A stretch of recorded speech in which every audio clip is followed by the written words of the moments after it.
Classes में आप सभी लोगों का स्वागत करना चाहेंगे। कंटिन्यू करते हैं आज की हम क्लास। आज हम यहाँ पे डिस्कस कर रहे हैं आईपीसी का सेकेंड चैप्टर और इसके बारे में हम लोग थोड़ा सा डिस्कस करेंगे। तो चलिए ज़रा ध्यान दीजिएगा। एक मिनट गाइस।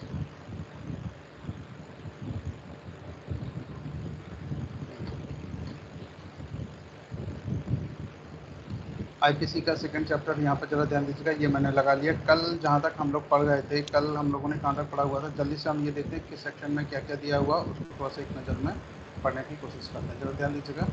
हम यहाँ पे डिस्कस कर रहे हैं चैप्टर सेकेंड को, जो आईपीसी का साधारण स्पष्टीकरण से रिलेटेड है। यहाँ पर सेक्शन 6 में आपने देखा कि संहिता में की परिभाषाओं का अपवादों के अधीन समझा जाना। फिर नेक्स्ट देखिए ज़रा, सेक्शन 7 में एक बार स्पष्टीकृत पद का भाव की बात की गई थी। सेक्शन 8 में लिंग की बात की गई है, जेंडर्स की बात की गई। सेक्शन 9 में वचन की बात की गई है। सेक्शन 10 में पुरुष और स्त्री की डेफिनेशन दी गई है। चलिए ज़रा नेक्स्ट हम देखते हैं यहाँ पर। सेक्शन 11 में व्यक्ति की डेफिनेशन दी गई है। ये जो आप देख रहे हैं सेक्शन 11 व्यक्ति की डेफिनेशन। सेक्शन 12 में लोक की बात की गई। सेक्शन 13 में क्वीन की परिभाषा दी गई थी, जो कि रिपील कर दी गई है। सेक्शन 14 पर जरा हम थोड़ा सा ध्यान देते हैं। सरकार का सेवक की बात करें कि सरकार के सेवक कौन होते हैं, इसके बारे में हम लोग यहाँ पर डिस्कस करते हैं। तो इसको भी देखिए बताना चाहेंगे। सरकार के सेवक ऑलरेडी हम लोग पढ़ चुके हैं। सेक्शन 15 को रिपील कर दिया गया। इसमें ब्रिटिश इंडिया की बात की गई थी। ये ब्रिटिश इंडिया क्या होता है। सेक्शन 16 में जरा ध्यान दीजिए, गवर्नमेंट ऑफ इंडिया की डेफिनेशन दी गई थी। इसको भी भारत शासन अधिनियम के द्वारा भी इसे रिपील कर दिया गया। चलिए ज़रा ध्यान दीजिएगा। सेक्शन 17 में हम सरकार की बात करेंगे कि सरकार क्या होती है। राज्य सरकार और केंद्र सरकार दोनों की इसमें बात की गई। सेक्शन 17। सेक्शन 18 में भारत की बात की गई। सेक्शन 19 में न्यायाधीश की डेफिनेशन दी गई कि न्यायाधीश कौन होते हैं। सेक्शन 20 में आपने पढ़ा न्यायालय, न्यायालय क्या होता है, इसके बारे में हमने डिस्कस किया। सेक्शन 21 में लोक सेवक क्या होते हैं, लोक सेवक के बारे में डिस्कस किया। सर ध्यान दीजिएगा। सेक्शन 22 में जंगम संपत्ति की बात की गई कि जंगम संपत्ति क्या होती है, इसके बारे में बात की गई।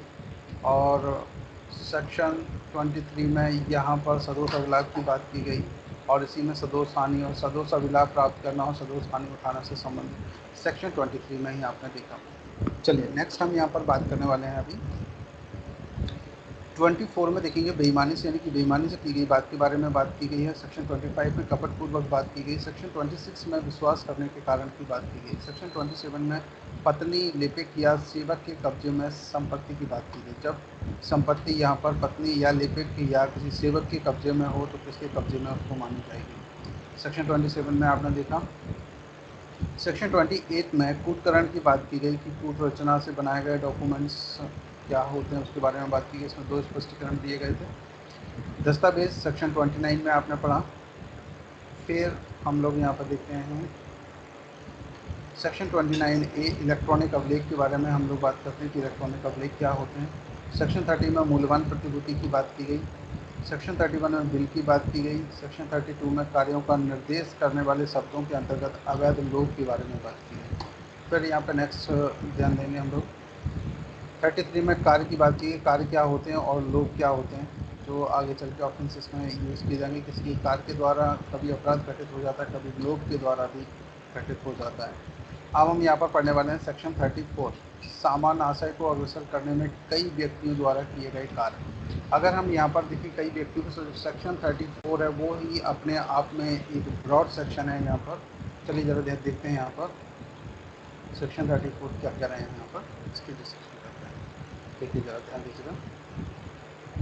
सेक्शन 34 के अकॉर्डिंग सामान्य आशय को अग्रसर करने में कई व्यक्तियों द्वारा किए गए कार्य की बात करें। कई व्यक्तियों द्वारा जब कोई कार्य किया जाता है तो उसकी यहाँ पर बात की गई। देखिए जब कोई आपराधिक कार्य कई व्यक्तियों द्वारा सबके सामान्य आशय को अग्रसर करने में,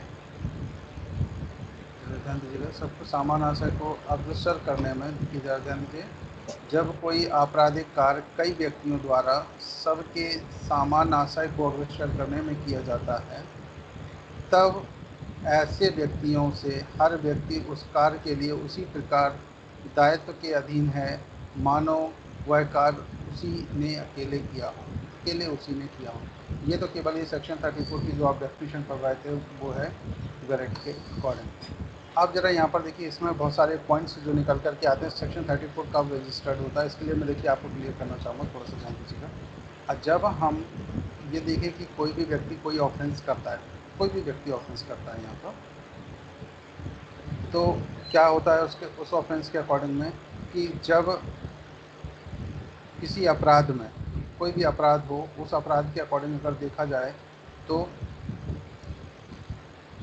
सेक्शन बहुत सारे, जैसे किसी व्यक्ति ने उसमें 2 या 3 या 4 लोग मिल गए, जैसे मान लीजिए किसी में 2 लोग, किसी में 3 लोग या किसी में 4 लोग मिले, ऐसी कोई भी सिचुएशन आती है तो उस सिचुएशन में ये प्रॉब्लम्स हो सकती हैं।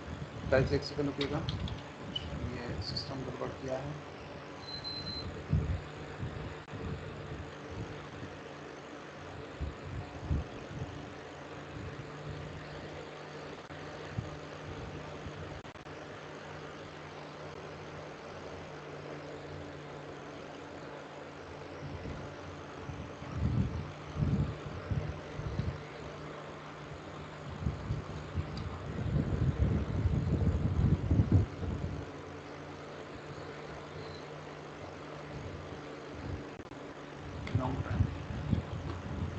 हेलो, आप लोगों को आवाज़ आ रही है क्या हमारी?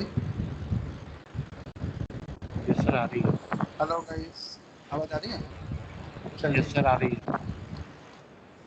स्क्रीन यस सर, आ रही है सर। चलो मैं दोबारा से चेक कर, हाँ एक सेकंड।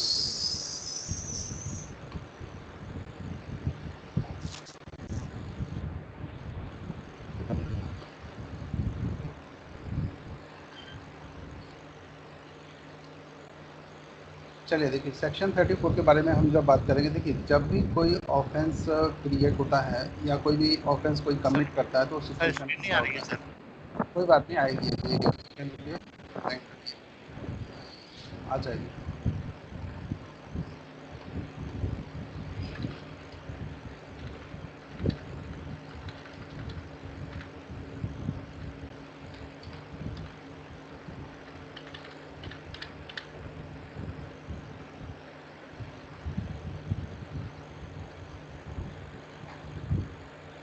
देखिए अभी शो होने लगी, यस सर। फाइन। जल्दी से ज़रा ध्यान दीजिएगा थोड़ा सा। देखिए, अब जब कभी अगर हम ये देखें कि कोई भी ऑफेंस कोई भी व्यक्ति करता है, जिसमें अगर आप ये देखेंगे कि कोई व्यक्ति जैसे अकेले ऑफेंस करने जा रहा है, वो समझ रहा है कि उसकी कैपेसिटी से बाहर है। देखिए फिर से रिपीट करना चाहूँगा, सेक्शन 34 में कई व्यक्तियों द्वारा जब कॉमन इंटेंशन में का कोई कार्य किया जाता है तो उस समय वो अपराध ऐसा माना जाता है कि सभी लोगों ने एक साथ किया, भले ही उन्होंने थोड़ा थोड़ा सा सहयोग किया हो या कुछ लोग केवल काउंटिंग के लिए खड़े हों, लेकिन फिर भी ऐसा माना जाता है कि उसने कोई ऑफेंस किया हुआ है और सभी लोगों ने एक जैसा ऑफेंस मान लेते हैं। आप यहाँ पे ज़रा ध्यान दीजिएगा थोड़ा सा, जैसे कि अगर हम सेक्शन 34 के पॉइंट्स पर चलें, डायरेक्ट पर चलते हैं, तो डायरेक्ट में आप यहाँ पे एक चीज़ ज़रा ध्यान दीजिएगा। देखिए डायरेक्ट में क्या कह रहे हैं, ये सेक्शन 34 पर हम लोग एक बार नज़र डालते हैं। देखिए ये सेक्शन आप 34 पढ़ रहे हैं, तो सेक्शन 34 में आप देखिए यहाँ पर जो पॉइंट्स की हम लोग बात करें, तो जब कोई व्यक्ति यहाँ पर कोई भी ऑफेंस करता है कहीं पर भी,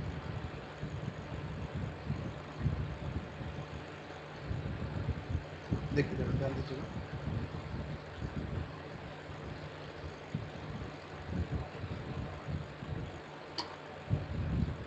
ये आप सेक्शन 34 पढ़ रहे हैं। यहाँ पर सामान्य आशय को अग्रसर करने में कई व्यक्तियों द्वारा कार्य, जैसे कि इसके इसी से अंदाज़ा लगाया जा रहा है कि जो सामान्य आशय हो, इंटेंशन कैसा हो, कॉमन होना चाहिए। उस कंडीशन में कोई भी अपराध कोई भी व्यक्ति करता है तो उसके साथ मिले हुए जो लोग रहते हैं उनको भी उस ऑफेंस में कवर किया जाता है। देखिए ज़रा कैसे, यहाँ पर मैं आपको सिंपल क्लियर करना चाहूँगा। यहाँ पर जैसे मान के चलते हैं कोई ए नाम का एक व्यक्ति है, देखिए जैसे ए नाम का एक व्यक्ति, इसको लग रहा है कि मुझे किसी का मर्डर करना है, तो ये अकेले नहीं कर सकता है। तो इसने क्या किया, बी से बोला बस साथ में चलना मेरे साथ, हम आज इसको देखते हैं, इसको छोड़ेंगे नहीं। तो बी साथ में चल गया, बी ने सी को साथ में ले लिया, फिर आगे चल के साथ में डी को ले लिया। अब यहाँ जरा ध्यान दीजिएगा, ए बी सी और डी, ये 4 लोग एक साथ हो गए इकट्ठे। अब जरा ध्यान दीजिएगा, ए गया, गुस्से में था, तो ए ने क्या किया, चाकू निकाला, तलवार निकाली, या जो भी वो कुछ कर रहा है यहाँ पर, उस व्यक्ति पर हमला कर दिया जिसको वो जेड को मारना चाह रहे थे। यहाँ पर जेड की हम लोग बात कर रहे थे कि वो व्यक्ति जेड को मारना चाहता है। आप ज़रा यहाँ क्या कीजिए, बी सिर्फ गेट पर खड़ा रहा, सी बोला मारो मारो, डी ने क्या कहा, डी ने कुछ किया नहीं, शांति से खड़ा रहा। जब इन लोगों की ट्रायल चलेगी तो ए तो सीधे सीधे से कि भाई इसने मारा है, डायरेक्ट हो गया इसका मर्डर के केस में। अब बी ने क्या कहा कि केवल इसमें थोड़ी सी सहायता की, केवल ये इसमें चिल्लाने का काम किया, डी ने कुछ भी कहा नहीं किया, तो क्या डी को पनिशमेंट यहाँ नहीं मिलना चाहिए? अब सवाल ये आता है कि डी को पनिशमेंट क्यों नहीं मिलना चाहिए। तो अगर हम इसके लिए बात करते हैं तो डी को देखिए, सबसे पहली चीज़ है कि जब ये सेक्शन 34 के अंडर काउंट हो जाएगा, तो सेक्शन 34 तभी लगाया जाता है जब एक ही कार्य में एक से अधिक लोगों ने काम किया, ठीक, किसी भी ऑफेंस में। अब जरा इसकी तरफ थोड़ा सा डिटेल हम आपको लेके चल रहे हैं, जरा ध्यान दीजिएगा। ये बड़ा क्वेश्चन हो सकता है, लेकिन हाँ इसको समझने के लिए हमें ज़रूरी है कुछ, मैंने कुछ स्लाइड्स बनाई हुई, उसकी तरफ हम लोग चलते हैं। ये देखिए चैप्टर 2 में पढ़ा जाता है, अलग से इसका लॉन्ग क्वेश्चन भी आता है, आप लोग इसमें भी देख सकते हैं। ये जनरल एक्सप्लेनेशन में सेक्शन 34 की बात की गई, acts done by several person in furtherance of common intention, यानी कि सामान्य आशय को अग्रसर करने में कई व्यक्ति द्वारा किए गए जब कार्य होते हैं तो इस सिचुएशन में होते हैं। चलिए इसकी जरा केस लॉज भी हम यहाँ पर देखते हैं, जरा ध्यान दीजिएगा। देखिए ये डेफिनेशन ऑलरेडी हम लोग पढ़ चुके हैं, आप चाहें तो इंग्लिश में भी थोड़ा सा इसको देख सकते हैं। देखिए जरा ध्यान दीजिएगा, बात कर रहे हैं कि when a criminal act is done by several person, कितने पर्सन हो, सेवरल, कई व्यक्तियों द्वारा कोई कार्य किया गया इन फर्दरेंस ऑफ कॉमन इंटेंशन, कि जब वो किसी कॉमन इंटेंशन के अकॉर्डिंग किया गया हो। इसके बाद की गई इंटेंशन ऑफ ऑल, और इंटेंशन कैसा, सबका एक जैसा कॉमन इंटेंशन होना चाहिए। Each of such person is liable for that act in the same manner as if it were doing by him alone. अब वो बिल्कुल कैसे माना जाएगा कि हर व्यक्ति ने कैसे किया हो, जैसे डन बाय हिम अलोन, उस व्यक्ति ने भले ही सब लोगों के साथ मिलकर के कार्य किया, लेकिन माना ऐसा जाएगा कि उस व्यक्ति ने अकेले ही कार्य किया हो। अब जरा ध्यान दीजिएगा, देखिए हिंदी में भी देखिए क्या कह रहे हैं यहाँ पे, तो इसको अच्छे से समझ लीजिएगा। कई जगह ये उसमें आपको देखने को मिलेगा, सभी केसेस में जनरली मिलता है, जहाँ एक दो लोग एक साथ कार्य करते हैं या दो अपराधी एक साथ होते हैं, वहाँ पर इन लोग इसमें सीधे सीधे से आपको देखने को मिलेगा। देखिए क्या करेंगे, जब कोई आपराधिक कार्य कई व्यक्तियों द्वारा किया गया, सबके सामान्य आशय को अग्रसर करने में, तो आशय कैसा था, सामान्य था, तब ऐसे व्यक्तियों में से हर व्यक्ति उसी कार्य के लिए उसी प्रकार दायित्व के अधीन है, मानो वह कार्य उसी ने अकेले किया हो। ये बात क्लियर हो गई। अगर जैसे मान के चलते हैं हम यहाँ पर ए नाम का व्यक्ति, देखिए ज़रा ध्यान दीजिए, समझिए, कोई भी व्यक्ति हो, चाहे वो ए हो, बी हो, जेड हो, हम कोई भी यहाँ सिंपल एग्जांपल ले लेते हैं। एक ए नाम का व्यक्ति है, एक बी नाम का व्यक्ति, एक सी नाम का व्यक्ति है। ये तीनों लोगों ने किसी को जान से मारने की धमकी दी, या मान लीजिए यहाँ पर उन्होंने मारने का प्रयत्न किया, तो 307 रजिस्टर्ड हो गई। अब अगर 307 की रजिस्टर्ड होगी तो क्या केवल ए पर रजिस्टर्ड होगी, बी पर रजिस्टर्ड होगी या सी पर? तीनों पे ऐसे रजिस्टर्ड होगी जैसे मानो इन लोगों ने वह कार्य कैसे किए हों, अकेले किए हो, भले ही तीनों ने मिलकर किए थे, लेकिन इनको पनिशमेंट ऐसे ही मिला जाएगा कि सभी लोग। ऐसा नहीं हो सकता कि आजीवन कारावास एक हुआ, बोले साहब तीनों लोग बांट लेंगे, टोटल एज कितनी हो गई, बोले साहब 100 ईयर्स, बोले बाकी बांट लें, बोले ऐसा नहीं हो सकता। तो आजीवन कारावास भी 14 वर्ष के तुल्य गिना जाता है, ऐसा हम मानते हैं।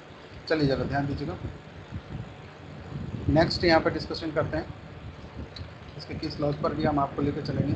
इसमें कुछ प्रिंसिपल हैं जिसके बारे में हम यहाँ पर डिस्कस करना चाहेंगे। देखिए ज़रा, यहाँ पर एक संयुक्त दायित्व का सिद्धांत एप्लीकेबल होता है, इसके बारे में थोड़ा सा हम चर्चा करना चाहेंगे आप लोगों से, ज़रा ध्यान दीजिए। यहाँ पर हम बात करते हैं कि प्रिंसिपल ऑफ जॉइंट लायबिलिटी, यानी कि संयुक्त दायित्व का जो सिद्धांत है, इससे आप देखिए यहाँ पर क्या कह रहे हैं। यहाँ पर एक बार थोड़ा सा कंफर्म कर दीजिए प्लीज़, आप लोग यहाँ पर हैं क्या? हेलो,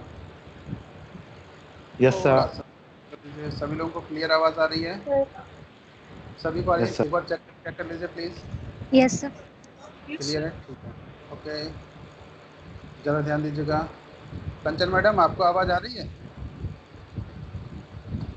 आज प्रियंका मैडम नहीं दिखी है, इनको तो आप पता नहीं आ रही कि नहीं आवाज़। प्रियंका मैडम आवाज़ आ रही है? हेलो, आप आ गए हो क्या यहाँ पर? आ गए? हाँ, आप तो सही आ गई। अभी बीच में कुछ डिस्टर्बेंस हो रहा था, क्या हुआ, कुछ दिक्कत हो गई क्या? चलिए कोई बात नहीं मैडम, चलो हम आगे डिस्कस करते हैं। सेक्शन 34 के लिए थोड़ा सा ये इंपॉर्टेंट है, इसलिए सभी को क्लियर कर रहे हैं। प्रेरणा मैडम आपको आवाज़ आ रही है? आदित्य बेटा, SMS madam. Yes sir. Okay madam, आपके नाम में एक एस एम लिखा हुआ है, इसमें एस और जोड़ दीजिए ना तो SMS हो जाएगा। है ना, SMS मैडम नाम लिख करके आने लगेगा। चलिए ज़रा ध्यान दीजिए, थोड़ा सा कंटिन्यू करते हैं हम आगे।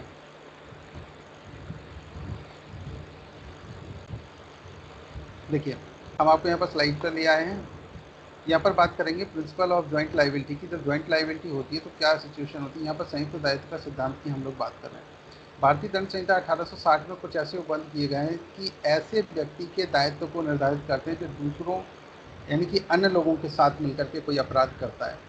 तो यहाँ पर देखिए, इस संबंध में निम्नलिखित धाराओं का अवलोकन करना ठीक रहेगा। यहाँ पर सेक्शन अगर हम 34 को देखें और 34 से लेकर के 38 तक, और सेक्शन 114 और 149 और 396 और 460, इन सेक्शंस को जब हम पढ़ेंगे तब हमें ये जॉइंट लायबिलिटी का पूरा क्लियर हो पाएगा। अब एक्चुअली क्या है, देखिए सेक्शन 34 को अगर हम पूरी डीपली लेके चलते हैं तो इसमें डीपली में आप देखेंगे यहाँ पर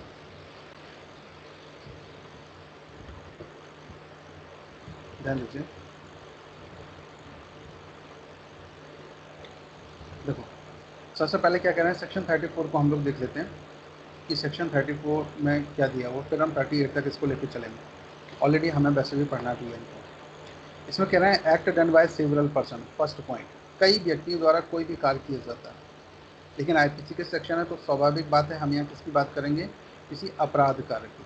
और जब कोई अपराध कार्य ऐसे किया जाता है कई व्यक्तियों के द्वारा, जो ये हम लोग यहाँ पर देख रहे हैं, इन फर्दरेंस ऑफ कॉमन इंटेंशन, अपने सामान आशय को अग्रसर करने के लिए, तो इंटेंशन कॉमन होना चाहिए, तब यहाँ पर सेक्शन 34 रजिस्टर्ड होगा। कई बार आपसे क्वेश्चन पूछा जाता है सेक्शन 149 और 34 में डिफरेंस बताइए, what is the difference between the section 34 and 149। तो 149 हम जस्ट अभी बस पढ़ने वाले हैं यहाँ पर।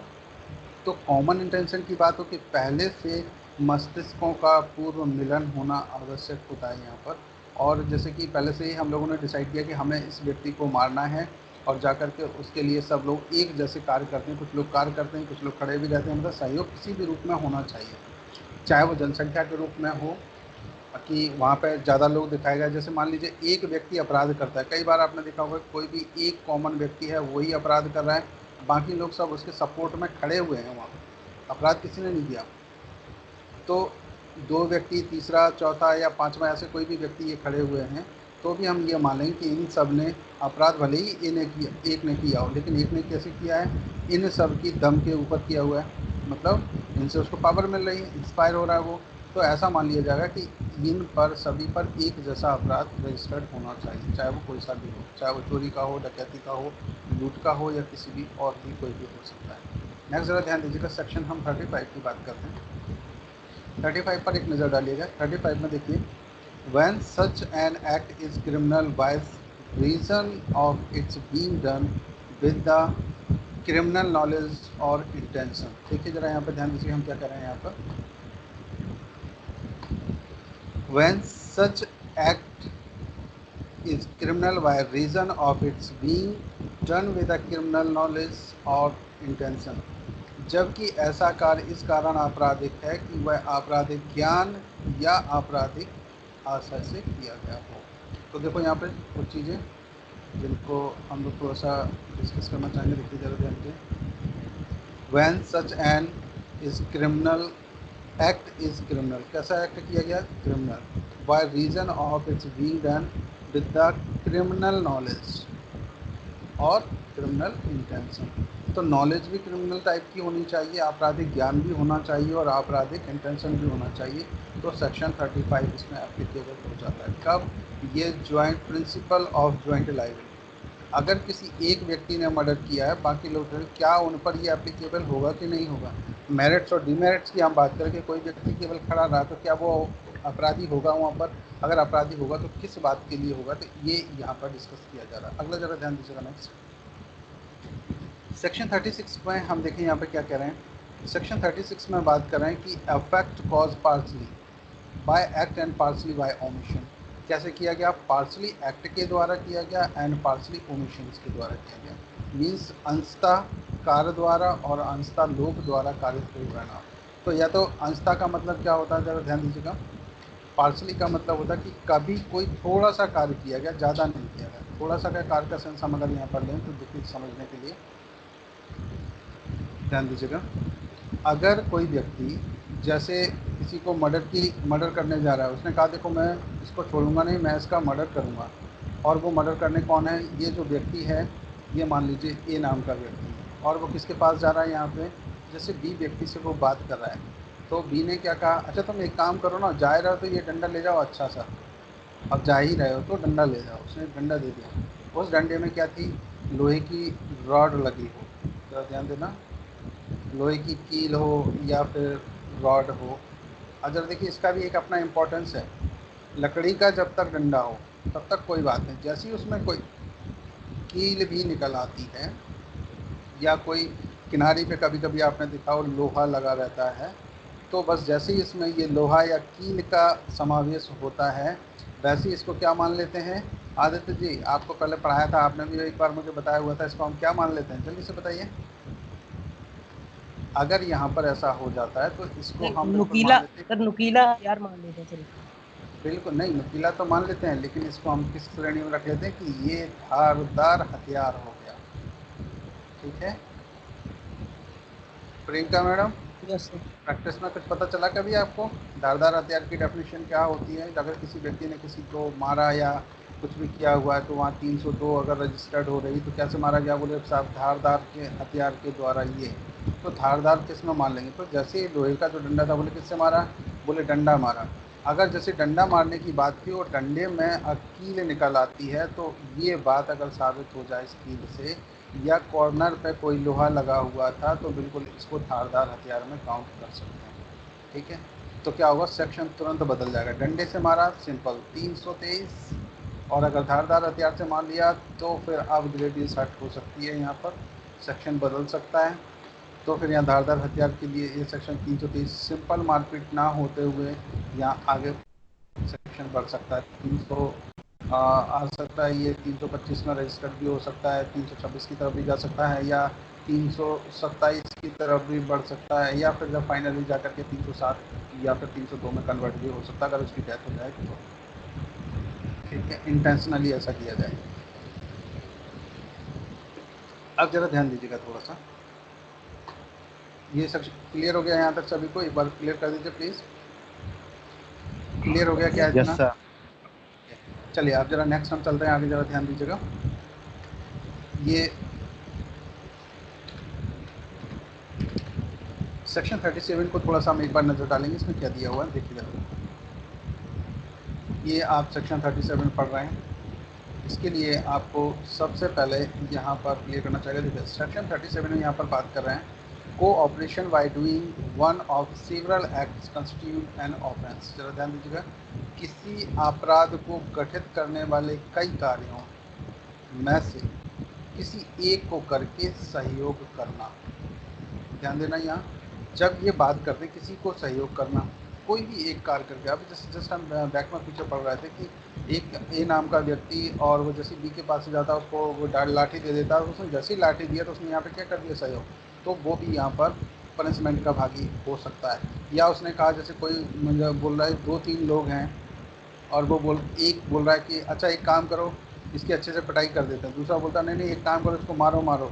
तो ए जब मारने जा रहा है तो बी इसको सहयोग कर रहा है, सी इसको सहयोग कर रहा है, डी इसको सहयोग कर रहा है, ई इसको सहयोग कर रहा है, किसी भी रूप में कर रहा हो, कोई संसाधन दे रहा है या मारो मारो चिल्ला रहा है, ऐसा कुछ भी ये लोग काम कर रहे हैं। तो यहाँ पर आप एक चीज़ देखेंगे कि चाहे वो 1 नंबर हो, चाहे वो 2 नंबर का व्यक्ति हो, 3 नंबर हो, या फिर 4 नंबर में, या फिर 5 नंबर, ये कोई भी व्यक्ति हो सकते हैं, इनमें से ये सभी के ऊपर कॉमन इंटेंशन सेक्शन 34 रजिस्टर्ड हो सकता है आईपीसी का।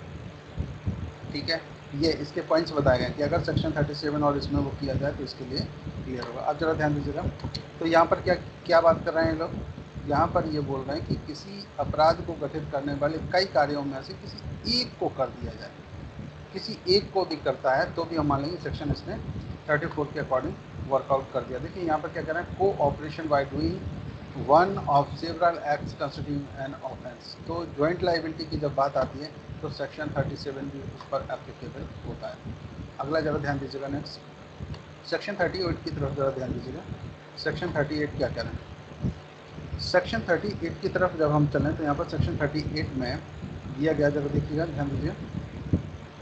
Person concern in criminal act में be guilty of different offences. आपराधिक कार्य में संपृक्त व्यक्ति विभिन्न अपराधों के दोषी हो सकेंगे। हाँ, तो देखिए, एक ही व्यक्ति क्या कई अपराधों के लिए दोषी हो सकता है?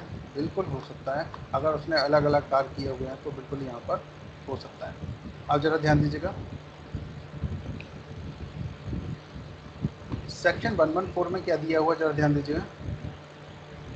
अवेटर present when offence is committed, अपराध किए जाते समय दुष्प्रेरक की उपस्थिति। दुष्प्रेरक जानते हैं क्या होता है? किसी को पता है दुष्प्रेरक क्या होता है? Yes sir. हाँ जी, क्या होता है दुष्प्रेरक, जल्दी से बताइए। ये किसी जो को शब्द कोई लिखा हुआ है ना, किसी को कोई अपराध करने के लिए सर प्रेरित करना। बिल्कुल। देखो, अगर कोई व्यक्ति आपसे बोलता है, जरा ध्यान दीजिएगा, कोई व्यक्ति अगर आपको ये बोलता है कि आप एक काम कीजिए, वहाँ पर चलिए और वहाँ से आपकी जॉब लग जाएगी, अगर ऐसा कोई भी व्यक्ति बोलता है तो आपने क्या किया और वो व्यक्ति वहाँ चला जाए। जैसे किसी ने कहा तुम एक काम करो, गाँव में डले हो, कभी तुम ग्वालियर आओ ना, ग्वालियर आ जाओ तो मैं तुम्हें तुम्हारी वहाँ पर मैं बात करवा देता हूँ।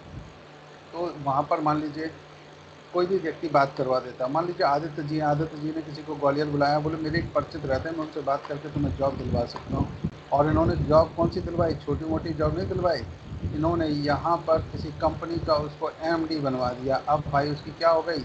किस्मत चमक गई। तो उसे कहा तुम एक काम करो, तुम यहाँ से वहाँ क्यों नहीं जाते हो, सागर क्यों नहीं चले जाते? सागर चले जाओ, सागर में आर्मी की भर्ती होती है, जनरली ग्वालियर में आर्मी की भर्ती होती है। तो सीधे जाकर के वो लेफ्टिनेंट बना, फिर जाकर के जनरल बन गया, तो उसकी किस्मत चमक गया। आपने ये, आप इसके लिए क्या होगा? Source of inspiration. आप यहाँ पर सोर्स ऑफ इंस्पिरेशन इसके व्यक्ति हो गए हैं। तो जब कोई व्यक्ति, इसको कहा जाता है सोर्स ऑफ इंस्पिरेशन। अब दुष्प्रेरण किसे कहा जाता है, अबेटमेंट किसे कहा जाता है? उसे कहा सुनो, तुम तो कुछ नहीं हो, तुम्हारा जो पूरा जो हिस्सा है ना, वो सब का सब तुम्हारा जो छोटा भाई है वो बस ले जा रहा है। तो यहाँ पर जैसे ए नाम का व्यक्ति, उसने तुरंत उस किससे कहा, बी से कह दिया कि तुम्हारा जो छोटा भाई है ना, ये बी, ये इसने क्या किया, तुम्हारा जो भाई है ना छोटा सी, ये पूरा तुम्हारा सब पैसा ले जाएगा और तुम देखना एक दिन भीख मांगोगे। आओ, उसने कहा अरे ये उसको दिमाग लग गया, अरे ये क्या हुआ, और ए को गुस्सा आया और उसने बी को यहाँ पर किल कर दिया। ये यहाँ पर क्या था, बी ने ए को इंस्पायर कर दिया। इंस्पायर का मतलब यहाँ पर अबेटमेंट कर दिया। इंस्पायर तो हम अच्छी चीज़ों के लिए बोलते हैं, और अबेटमेंट हम कैसे बोलते हैं, जो बुरी चीज़ें होती, जो अपराध करने के लिए किसी को इंस्पायर करे, उसको हम अबेटमेंट बोल देते हैं। तो यहाँ पर इसने क्या किया, इसको दुष्प्रेरण कर दिया और दुष्प्रेरण के द्वारा ये घटना को अंजाम दे दिया। आप जरा यहाँ पर देखिए, अगर ये ऐसी घटना हो तो दुष्प्रेरण के लिए कोई अलग से पनिशमेंट की व्यवस्था नहीं की गई है। लेकिन अगर हम यहाँ पर देखें तो बी ने यहाँ पर जो ऑफेंस किया है वो बिल्कुल कौन सा कर दिया। भले ही ए ने मर्डर किया, सी का अपने भाई का मर्डर कर दिया, लेकिन यहाँ पर बी भी इसके लिए गिल्टी होगा और इसको भी, बी को भी यहाँ पर पनिशमेंट मिलेगा। कैसे पनिशमेंट मिलेगा? जैसे इसने ही मर्डर कर दिया हो। ठीक है, क्लियर हो गया सभी को गाइस? चलिए जरा नेक्स्ट ध्यान दीजिएगा यहाँ पर। अब हम यहाँ पर चलते हैं, जरा देखें तो अबेटर की जो, अगर अबेटर वहाँ पर उपस्थित है तो उस कंडीशन में क्या होगा, तो बिल्कुल ऐसे माना जाएगा कि जैसे उसने ही ऑफेंस करा दिया। सेक्शन 149 पे जरा एक बार नज़र डालिएगा थोड़ा सा। सेक्शन 149 आप ये जो पढ़ रहे हैं ये वाला, इस पर सेक्शन 149 पर थोड़ा सा ध्यान दीजिए। देखिए क्या कह रहे हैं सेक्शन 149 में। अगर हम यहाँ पर देखें section 149, every member of unlawful assembly guilty of offence committed in prosecution of common object. जरा यहाँ पर देखिए, ध्यान दीजिए थोड़ा सा, क्या कह रहे हैं यहाँ पर। कॉमन ऑब्जेक्ट की बात करें, जब विधि विरुद्ध जमाव, पहली बात का हर सदस्य सामान्य उद्देश्य को अग्रसर करने में किए गए अपराध का दोषी होगा। कैसे होगा? देखिए यहाँ पे क्या कह रहे हैं ये। सबसे पहली चीज़, एक तो सामान्य उद्देश्य की बात कर रहे हैं, और कैसे अग्रसर करने में हो, जो कॉमन इंटेंशन हो सामान्य उद्देश्य के लिए, और विधि विरुद्ध जमाव हो। तो सेक्शन 149। अब यहाँ अगर हम 34 सेक्शन की अगर हम बात करते हैं तो सेक्शन 34 में क्या कह रहा है, देखिए जरा ध्यान दीजिएगा। सेक्शन 34 को हम आपको दिखाना चाहेंगे, एक मिनट। सेक्शन 34 ये रहा एक, देखिए जरा यहाँ दोनों में थोड़ा सा अंतर जरा ध्यान दीजिए। सामान्य आशय को अग्रसर करने में कई व्यक्तियों द्वारा कार्य। ये सामान्य आशय को अग्रसर कर रहा हूँ, वहाँ क्या है, सामान्य उद्देश्य। तो common intention and common object, दोनों में थोड़ा सा अंतर है। यहाँ क्या कर रहे हैं कि जब कोई व्यक्ति कोई भी आपराधिक कार्य कई व्यक्तियों द्वारा सबके सामान्य आशय को अग्रसर करने में किया जाता है, तो सब लोगों का क्या है, कॉमन इंटेंशन है। और इंटेंशन कब बनाएगा, पहले से बना लिया गया। कॉमन इंटेंशन कब बनाया जाता है, एकदम से तो बनता नहीं है। कॉमन इंटेंशन के लिए ज़रूरी होता है कि वो पहले से कुछ प्री प्लान कर रहा हो, पहले से ये बना रहा हो कि भाई कॉमन इंटेंशन सब लोगों को मिलकर के देखो आज चलना है, कहाँ चलना है। तब वहाँ बात करते हैं कि ऐसी जगह जा कर के अपने को पूरा काम करना है, तो वहाँ पर हम बात बोल देंगे कि ये बात कॉमन इंटेंशन की हो रही है। अगला ज़रा ध्यान दीजिएगा, नेक्स्ट अगले पॉइंट पर अगर हम यहाँ पर डिस्कस करते हैं, देखिए फिर क्या कह रहे हैं, तब ऐसे व्यक्तियों में से हर व्यक्ति उस कार्य के लिए उसी के अधीन होगा मानो वह कार्य उसने अकेले किया हो। अब यहाँ सेक्शन 149 पर थोड़ा समझ करते हैं। हेलो, हाँ जी, किसी को प्रॉब्लम थी क्या? नहीं, आगे कंटिन्यू करूँगा इस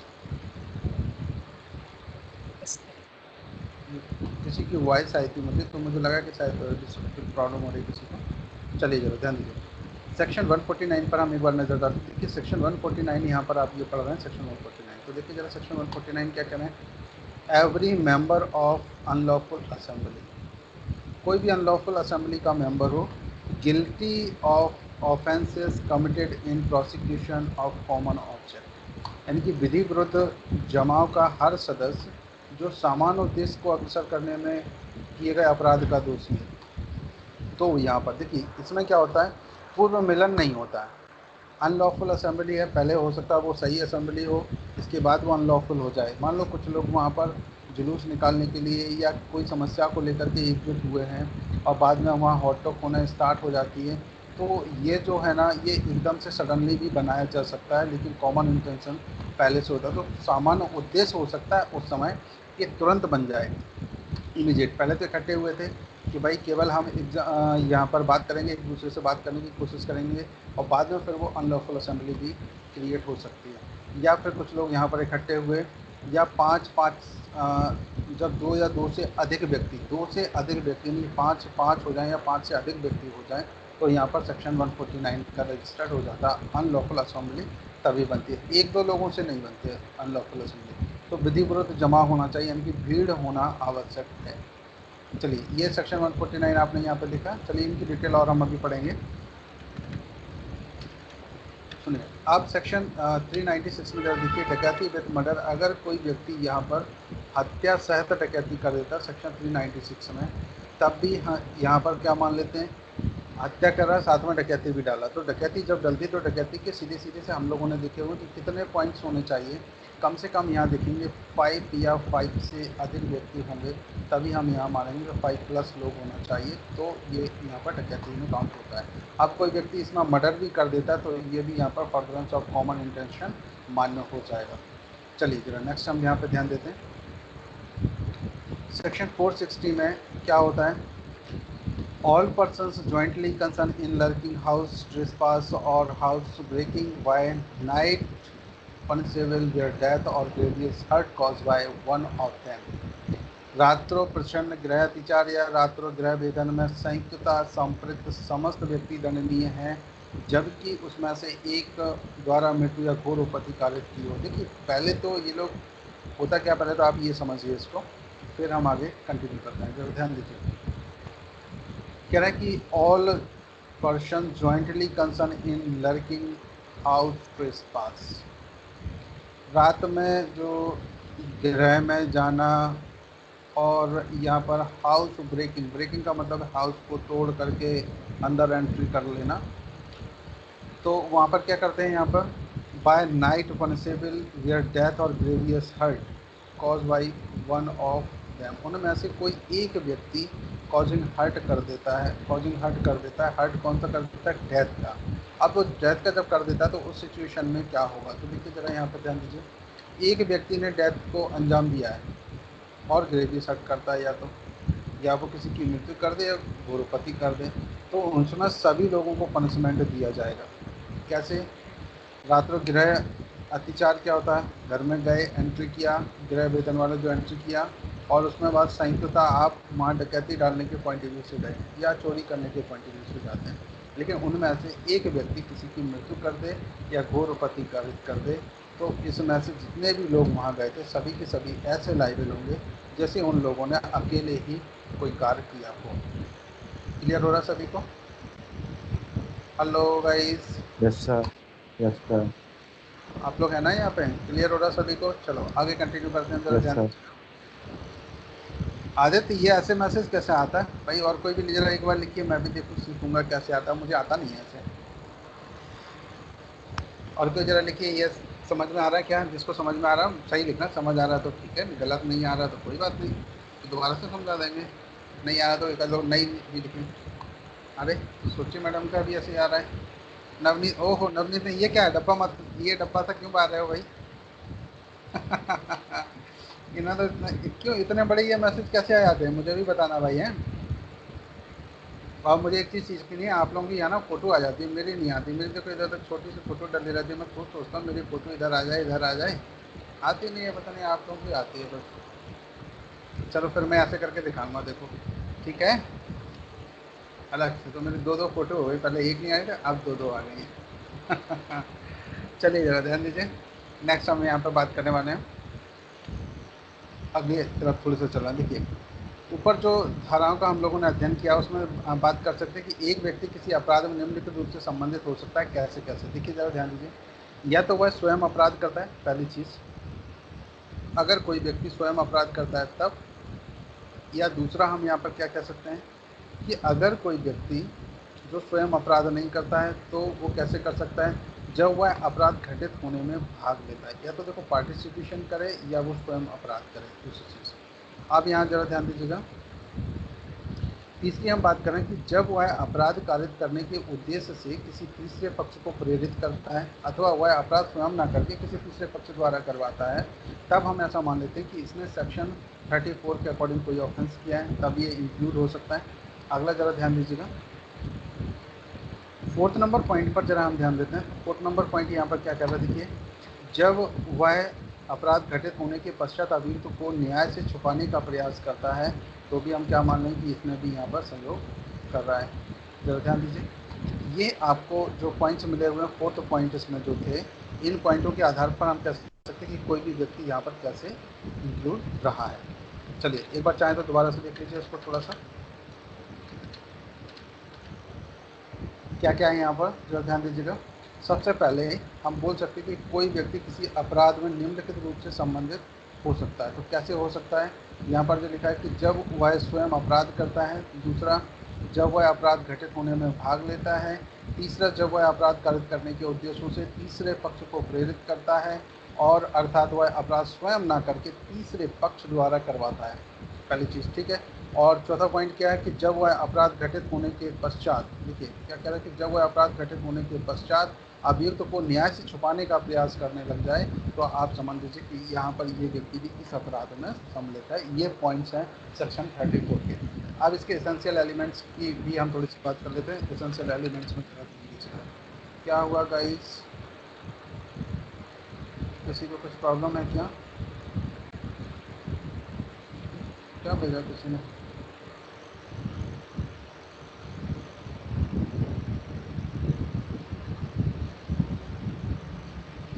हाँ चलिए आगे कंटिन्यू करते हैं, मुझे समझ में नहीं आया क्या भेजा। सेक्शन 34 के एसेंशियल इंग्रेडिएंट्स की बात करते हैं, आवश्यक तत्वों की हम लोग बात कर रहे हैं यहाँ पर। तो सबसे पहले हम बात करते हैं सम क्रिमिनल एक्ट होना आवश्यक है, यानी कि एक आपराधिक कृत्य होना आवश्यक है। और फिर नेक्स्ट हम यहाँ पर बात करेंगे criminal act done by more than one person, कितने पर्सन के द्वारा, जरा ध्यान दीजिए। पहले पॉइंट्स में क्या कहा, सम क्रिमिनल एक्ट यानी कि एक आपराधिक कृत्य होना आवश्यक है। दूसरा बात की गई criminal act done by more than one person, यानी कि आपराधिक कृत्य एक से अधिक व्यक्तियों द्वारा किया गया हो। कितने से किया गया हो, एक से अधिक व्यक्तियों द्वारा। नेक्स्ट जरा ध्यान दीजिएगा, थर्ड नंबर पॉइंट पर हम यहाँ पर बात करते हैं criminal act done by such person in furtherance of common intention, common intention में किया गया ऑफ ऑल ऑफ डैम अपराधीकृत ऐसे व्यक्ति द्वारा सबके सामान्य आशय को अग्रसर करने में किया गया हो। नेक्स्ट हम लोग यहाँ पर बात करते हैं, ये इसके इसेंशियल इंग्रेडिएंट्स थे जो आपने यहाँ पर देखे। नेक्स्ट हम यहाँ पर देख चले ध्यान दीजिए अगला point, common intention in the sense of pre arrange plan between such person. जरा देखिएगा, प्री प्लान अरेंज होना चाहिए, ये बात करें प्री प्लान अरेंज, ऐसे व्यक्तियों के बीच सामान्य आशय पूर्व निर्धारित योजना के अंतर्गत होना चाहिए। नेक्स्ट देखिएगा, participation in some manner in the act constituting the offence by the person sought to be prosecuted. अपराध के सभी कथित अभियुक्तों का किसी न किसी प्रकार से सम्मिलित होना आवश्यक है। तो अपराध में जितने लोग थे उन सबका किसी न किसी रूप में यहाँ पर सम्मिलित होना आवश्यक होना चाहिए। नेक्स्ट ध्यान दीजिएगा, physical presence at the time of commission of crime. अगर क्राइम हो रहा है उस समय क्या फिजिकल प्रेजेंस थी उसकी। फिर बात करेंगे ऑफ ऑल द पर्सन, जो जितने भी पर्सन थे तो क्या वो फिजिकली वहाँ पर प्रेजेंट थे या नहीं। But physical presence is not necessary in the some cases. आप जरा ध्यान दीजिएगा, अपराध घटित होते समय सभी व्यक्तियों की शारीरिक उपस्थिति, परंतु सभी व्यक्तियों की सभी मामलों में शारीरिक उपस्थिति सदैव आवश्यक नहीं है कि वो हमेशा यहाँ पर उपस्थिति हो जहाँ पर ऑफेंस हो रहा है। नेक्स्ट जरा ध्यान दीजिएगा, अब हम यहाँ पे केस लॉज की थोड़ी सी बात कर लेते हैं, जरा इंपॉर्टेंट केस लॉ की तरफ ध्यान दीजिएगा। तो आप लोग यहाँ पर हैं क्या गाइस? Yes hello, sir. तो आवाज़ आ रही है? Okay, yes sir. थोड़ा सा 1 मिनट गाइस रुकिएगा, जरा मैं इसको थोड़ा सा एडजस्ट कर दूँ। हाँ ये ना, अब थोड़ा से हम 1 मिनट बस लाइन पर रहिए थोड़ा सा है। ओहो अब ठीक है, ऐसा हो गया गुड।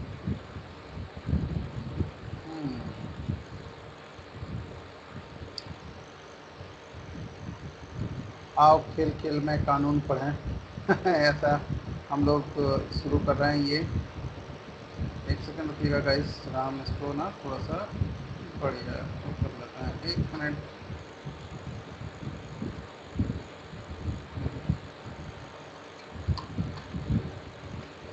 देखो आप लोगों ने मुझे कितनी सारी चीज़ें सिखा दी है ना, ऑनलाइन क्लास भी और ये भी, कितने बढ़िया बढ़िया चीज़ें आप लोगों ने सिखा दी मुझे। Thank you so much guys. अरे ये क्या हो गया, मैंने इतनी मेहनत से बना पाया था, ये फिर गायब हो गए, ऐसे हमें चलेंगे। पर ऐसे लगाने से फ़ायदा क्या, मेरी फ़ोटो तो आती नहीं है, आ रही है क्या? हाँ आ भाई, चलिए आप ज़रा ध्यान दीजिएगा, यहाँ पर जो इम्पोर्टेंट केस हैं इनके बारे में हम लोग थोड़ा सा डिस्कस करना चाहेंगे। तो इम्पोर्टेंट केस में ज़रा ध्यान दीजिएगा। सबसे पहले हम बात कर रहे हैं यहाँ पर गोपीचंद गोपी 1860 DNR 443 का ये केस है, जरा ध्यान दीजिएगा। सर वर्निस पीकॉक ने कहा था कि अब अनेक व्यक्तियों का एक गुट को समान उद्देश्य के लिए संगठित हों, वैधानिक या अवैधानिक, तथा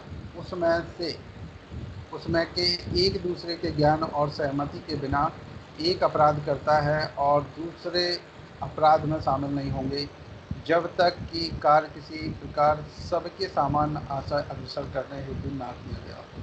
तो ऑप्शन देखिए यहाँ पे क्या कहा गया कि कोई भी कार्य यहाँ पर जो किया जाए, ये कौन थे? सर वर्निस पीकॉक, इन्होंने ऐसा कहा था। तो इनको चाहे तो इनका नाम भी आप नोट कर सकते हैं। और इन्होंने ऐसा कहा था कि कोई भी व्यक्ति, जब क्या कह रहे हैं कि जब अनेक व्यक्तियों का एक गुट मतलब कई व्यक्ति 5 से अधिक हो सकते हैं, जो सामान्य उद्देश्य के लिए संगठित हों, सामान्य उद्देश्य होना चाहिए उनको, वैधानिक या अवैधानिक, तथा उसमें के एक दूसरे को के ज्ञान और सहमति के बिना एक अपराध करता है, ज्ञान और सहमति नहीं फिर भी अपराध करता है, तो दूसरे अपराध में शामिल नहीं होंगे जब तक कि कार्य किसी प्रकार सबके समान आशय को अग्रसर करने हेतु ना किया जाए। तो यहाँ पे ध्यान दीजिए क्या कह रहे हैं कि अगर कोई जैसे ए नाम का व्यक्ति है और वो कॉमन इंटेंशन के लिए जाते हैं, कौन कौन? बी प्लस सी और डी, ऐसे लोग हैं, मान के चलते हैं उनको A B C and D. तो यहाँ पर आप एक चीज़ देखिए कि अगर ए किसी को कुछ नहीं बता रहा और इनको ये पता भी नहीं है तो फिर वो शामिल नहीं होंगे। और अगर इनको मालूम है कि ये सब कॉमन इंटेंशन की तरफ जा रहे हैं तो बिल्कुल ये वैसे ही पनिशमेंट इनको मिलेगा जैसे कि सब लोगों को एक साथ इन लोगों ने कार्य किया कॉमन इंटेंशन के उसमें अग्रसर करने में। तो ये सामान्य आशय को अग्रसर करने में अगर किया जाता है तो, और अगर इनको इन्फॉर्मेशन ही नहीं हो तो फिर कोई मैटर नहीं। लेकिन इसका भी केवल ये बचाव तभी तक है कि क्या वो भीड़ में जो इकट्ठे हुए थे क्या वो कॉमन इंटेंशन के लिए थे कि वैसे ही कोई निकल रहा था और फिर एकदम से हो जाता तो यहाँ पर सेक्शन 149 की तरफ जा सकता है। देखिए ज़रा ध्यान दीजिए। नेक्स्ट हम यहाँ पर बात करेंगे गणेश सिंह बनाम राम पूजा का केस है 18869 3VLR44 PC का ये केस था। ज़रा ध्यान दीजिएगा यहाँ पर क्या कहा गया, ये इंपॉर्टेंट केस। देखिए इस मामले में प्रिवी काउंसिल ने निम्नलिखित मत व्यक्त किया था। क्या कहा था इन्होंने, जब पक्षकार सामान्य प्रयोजन के सामान्य उद्देश्य को निष्पादित करने जाते हैं, क्या कह रहे हैं कि जब पक्षकार जो है वो क्या कह रहे हैं सामान्य प्रयोजन से सामान्य उद्देश्य को निष्पादित करने जाते हैं तो प्रत्येक व्यक्ति सामान्य उद्देश्य को अग्रसर करने तथा उसके निष्पादन हेतु एक दूसरे व्यक्ति द्वारा किए गए कार्य के लिए उत्तरदायी हैं। तो कैसे एक दूसरे के प्रति, क्योंकि प्रयोजन सामान्य है अतः उत्तरदायित्व भी सामान्य होना चाहिए। जब सब लोग मिलकर के सभी पक्षकार एक सामान्य उद्देश्य को निष्पादित करने जा रहे हैं तो स्वाभाविक सी बात है कि उन सब में सभी का कॉमन इंटेंशन होना चाहिए और कॉमन इंटेंशन के साथ साथ उनका जो उनको पनिशमेंट है वो भी कॉमन ही मिलना चाहिए, जिसको सभी लोगों को एक जैसा होना चाहिए। जरा नेक्स्ट ध्यान दीजिए। आवाज़ क्लियर है सभी को, एक बार प्लीज़ कंफर्म कर दीजिए। हेलो गाइस, आवाज़ Yes, क्लियर sir. है क्या? ठीक है, चलिए। नहीं अभी तो छोटे छोटे ही मैसेज आते हैं, वैसे तो बड़े बड़े। नवनीत जी आपने वो मैसेज कैसे भेजा था? चलो इतनी सी बात क्लियर हो गई। इसमें कुछ केस लॉज और पढ़ने हैं क्योंकि ये थोड़ा सा लंबे हो जाएंगे और हम आपको थोड़ा केस लॉज की तरफ लेके चल रहे हैं। ज़रा ध्यान दीजिएगा केस लॉज में। हाँ, अरे मेरी फ़ोटो कहाँ चली गई? फ़ोटो नहीं आ रही है तो हाँ नहीं ऐसे नहीं खेलेंगे भैया। चलो खैर नहीं आ रही तो कोई बात नहीं। अच्छा ऐसे आती है।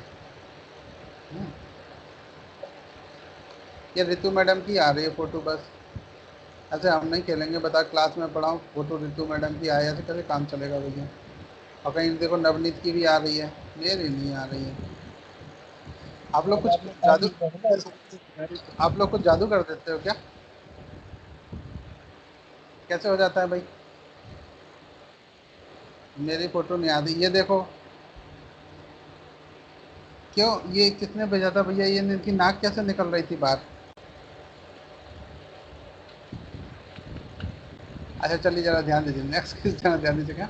भंवर सिंह तथा अन्य बनाम मध्य प्रदेश राज्य का ये केस है जरा 2008 का। ये 7 स्केल 633 का केस था। जरा ध्यान दीजिएगा यहाँ पर। इस बाद में पुनः दोहराया गया कि भारतीय दंड संहिता 1860 की धारा 34, जरा ध्यान देना। इस बाद में पुनः दोहराया गया कि भारतीय दंड संहिता 1860 की धारा 34 किसी अपराध विशेष का सृजन नहीं करती है, किंतु इसमें संयुक्त आपराधिक दायित्व से संबंधित सिद्धांत मात्र प्रतिपादित किया गया था। क्या किया गया था? सिद्धांत मात्र प्रतिपादित किया गया। यह धारा लागू होने के लिए दो शर्तों का विद्यमान होना आवश्यक है। कौन कौन सी दो शर्तें हैं? जरा यहाँ पर शर्तों के बारे में देखिए, हम थोड़ा सा ध्यान देंगे। कह रहा है कि इसके लिए दो शर्तों का होना विद्यमान आवश्यक है। प्रथम यह है कि दो या दो से अधिक व्यक्तियों का कोई अपराध कारित करने का सामान्य आशय होना चाहिए। और दूसरा कौन सा था? दूसरा उस अपराध को करने या करने की दिशा में सभी अग्रसर होने चाहिए। तो दो पॉइंट यहाँ पर मैं निकल कर के सामने आ रहे हैं कि ये दोनों होना चाहिए। कौन कौन से? पहले में कहा कि प्रथम तो ये कि अपराध कारित करने का सामान्य आशय होना चाहिए, फर्स्ट पॉइंट। और दूसरा पॉइंट था यहाँ अपराध कारित करने या कारित करने की दिशा में सभी अग्रसर होने चाहिए। तो यहाँ पर ये मान लेते कि ये दो पॉइंट इम्पॉर्टेंट है, फर्स्ट और ये। क्लियर हो गया गाइस सभी को? चलिए नेक्स्ट ज़रा ध्यान दीजिएगा।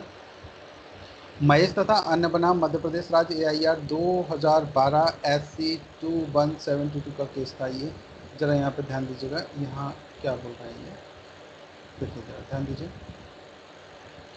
कि इसका नाम महेश तथा अन्य बनाम मध्य प्रदेश राज्य AIR 2012 SC2172 का ये केस है। तो देखिए ज़रा ध्यान दीजिए, यहाँ पर अगर हम इसको डिस्कस करते हैं,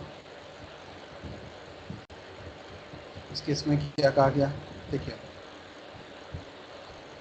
इस केस में कहा गया कि इस मामले में उच्चतम न्यायालय ने भारतीय दंड संहिता की धारा 34 के संदर्भ में स्पष्ट किया कि इस धारा में आपराधिक विधि के अंतर्गत अन्यव्यक्तिदायित्व यानी कि कंस्ट्रक्टिव लाइबिलिटी की बात की गई है, ठीक है, के सिद्धांत को समाविष्ट किया गया है, जिसके अनुसार जहां दो या अधिक व्यक्ति कोई अपराध कृत्य संयुक्त रूप से सामान्य आशय सहित करते हैं। कैसे? जहां दो या अधिक व्यक्ति कोई अपराध कृत्य करते हैं और वो भी संयुक्त रूप से सामान्य आशय सहित करते हैं, तो यह माना जाएगा कि उनमें से प्रत्येक व्यक्ति ने वह कृत्य व्यक्तिगत रूप से किया है, भले ही वास्तव में वह कृत्य उनमें से एक या कुछ व्यक्ति ने ही कारित किया, भले ही सबने ना किया हो, लेकिन फिर भी ऐसा माना जाएगा कि इन सभी ने ऐसा कार्य किया। कौन सा केस आप पढ़ रहे हैं? केस का ज़रा नाम देख लीजिए, कौन सा है, जल्दी से बोल के बता दीजिए कौन सा केस पढ़ रहे थे आप। ये महेश, एक बार बताइए, महेश तथा अन्य बनाम मध्य प्रदेश। बिल्कुल ठीक है, सभी को क्लियर हो गया ये केस। अगर कोई पूछे कि किस केस में कहा गया तो आप इस केस का नाम बता सकते हैं। ये जो केस था इसके बारे में आप डिस्कस कर सकते हैं, महेश तथा अन्य बनाम मध्य प्रदेश राज्य।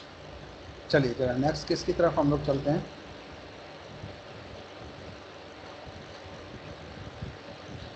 राज्य बनाम हीरा दुबे AIR 1951 पटना 135 का ये केस था। तो 135 में देखिए यहाँ पर क्या कहा गया था। ये जो केस है कौन सा है?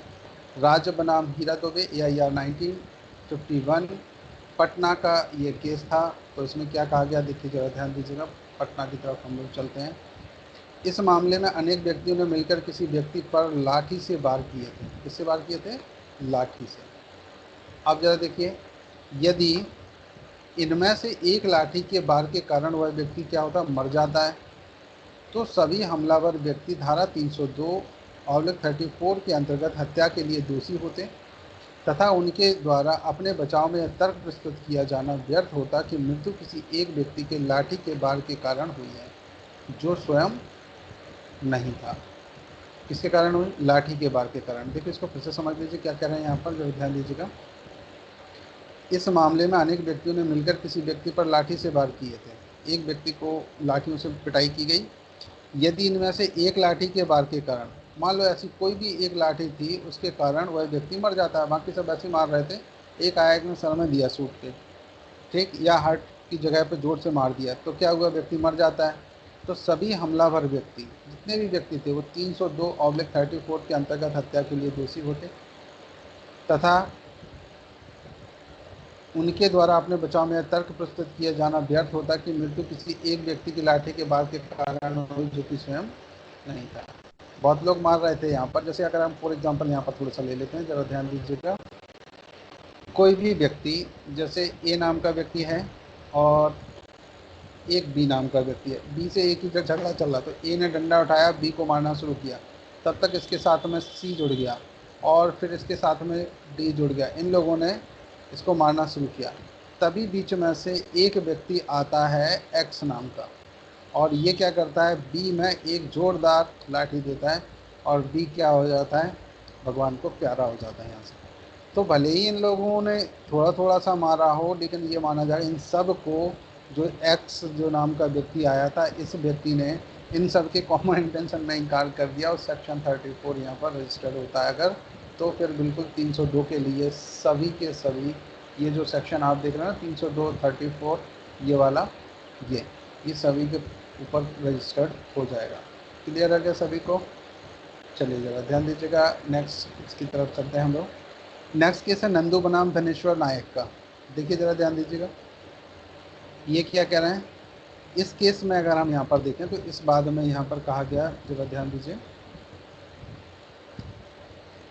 इस बाद में कुछ व्यक्तियों के विरुद्ध सामान्य आशय से किए गए अपराध के लिए अभियोजन चलाया गया, लेकिन एक को छोड़कर अन्य सभी को संदेह का लाभ देकर दोषमुक्त कर दिया गया। किसको? एक को छोड़ करके बाकी सभी को संदेह का लाभ देकर के दोषमुक्त कर दिया गया। न्यायालय ने अब निर्धारित किया कि अकेले बचे व्यक्ति को भारतीय दंड संहिता 1860 की धारा 34 के अनुसार संपूर्ण अपराध के लिए दोषी नहीं माना जा सकता, क्योंकि शब्द सामान्य आशय में किए गए कार्य के लिए एक से अधिक व्यक्ति होने चाहिए। तो यहाँ सेक्शन 34 रजिस्टर्ड नहीं हो सकती। अगर 34 रजिस्टर्ड होती है तो सभी के ज़्यादा लोग होने चाहिए, अकेले व्यक्ति के ऊपर ये केस रजिस्टर्ड नहीं हो सकता। कौन से केस में कहा था ये जरा ध्यान दीजिएगा, नंदू बनाम धनेश्वर नायक। अपना नंदू नहीं, मान याद आया अपना नंदू? अपने नंदू की बात नहीं कर रहे हैं, ये दूसरे नंदू की बात कर रहे हैं भैया, केस है ये, ठीक है। अच्छा, किसी ने कुछ मैसेज भेजा क्या? किसी को, आप सभी को समझ आ गया? किसी को कोई प्रॉब्लम तो नहीं है? अच्छा, आप लोग ऐसे डब्बा के वजह से मूवी भेज देते हैं। ओहो, अब आया मुझको समझ में।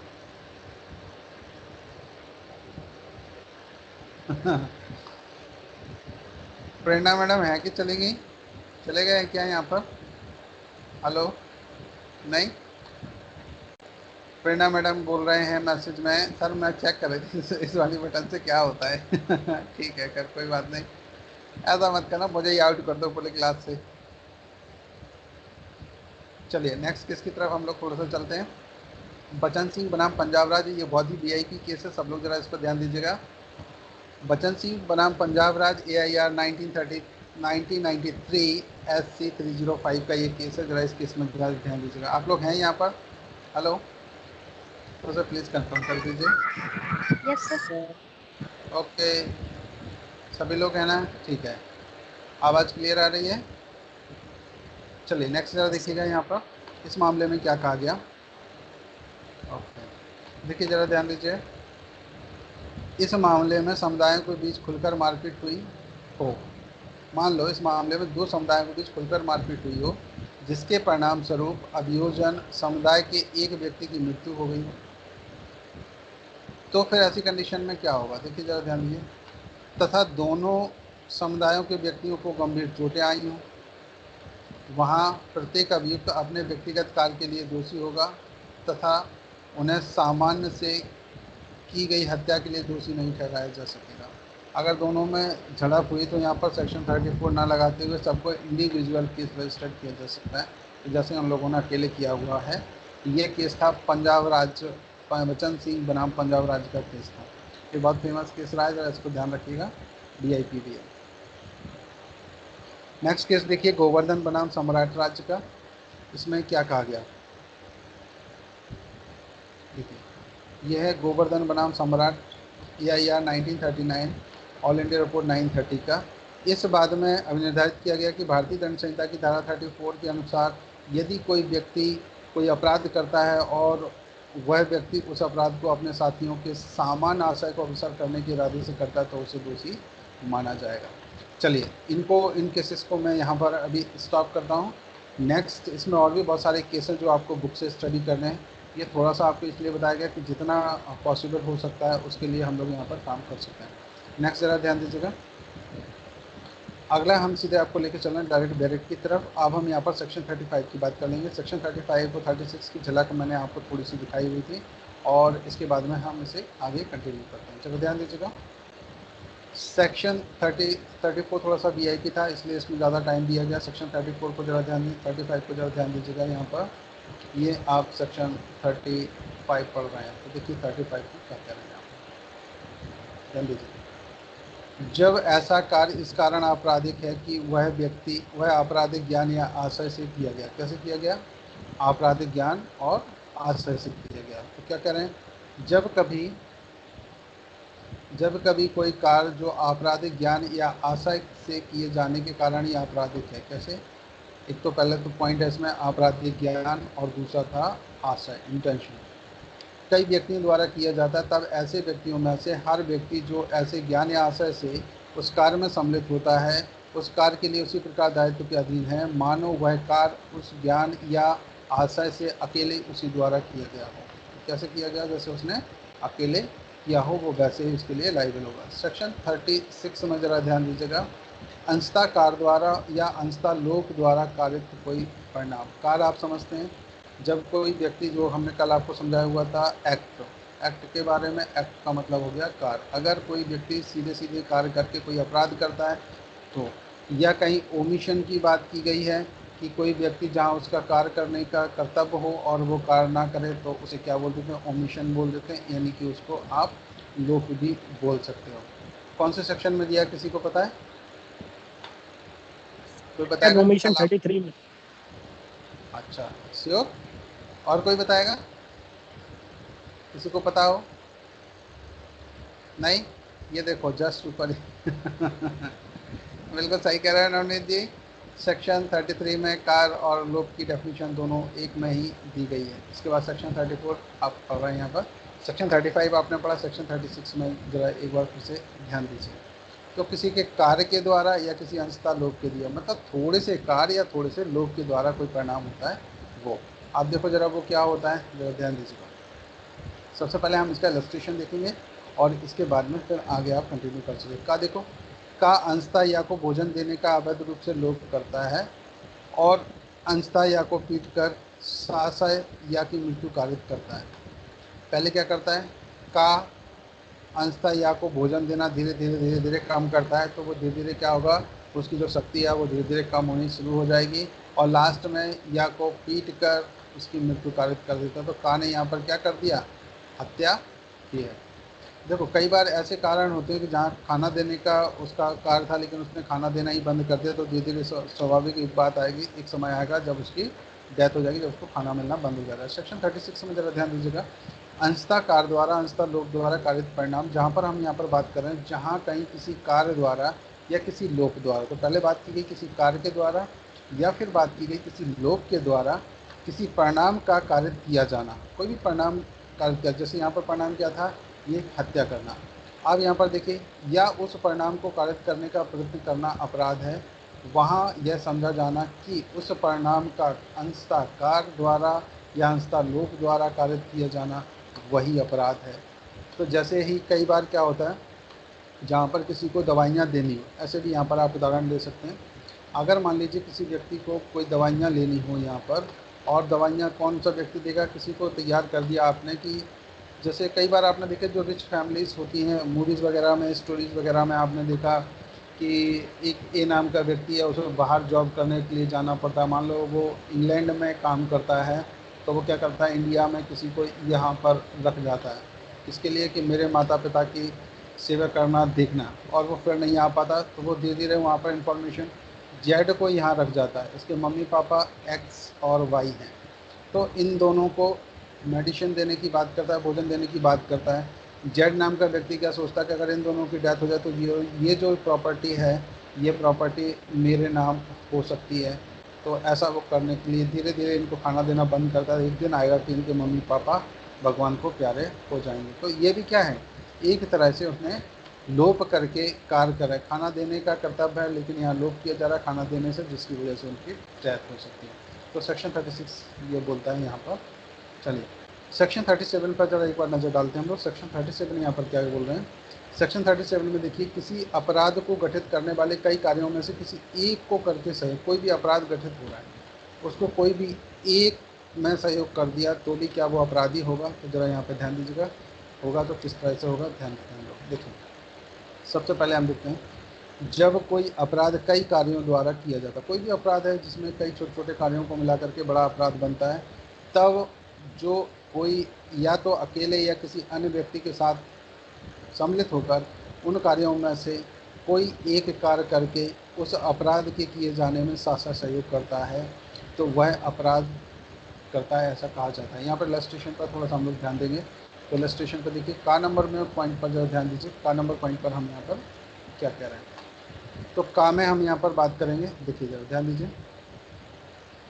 का और खा पृथक पृथक रूप से और विभिन्न समयों पर या को विष की छोटी छोटी मात्राएं देकर उसकी हत्या करने को सहमत हो जाते हैं।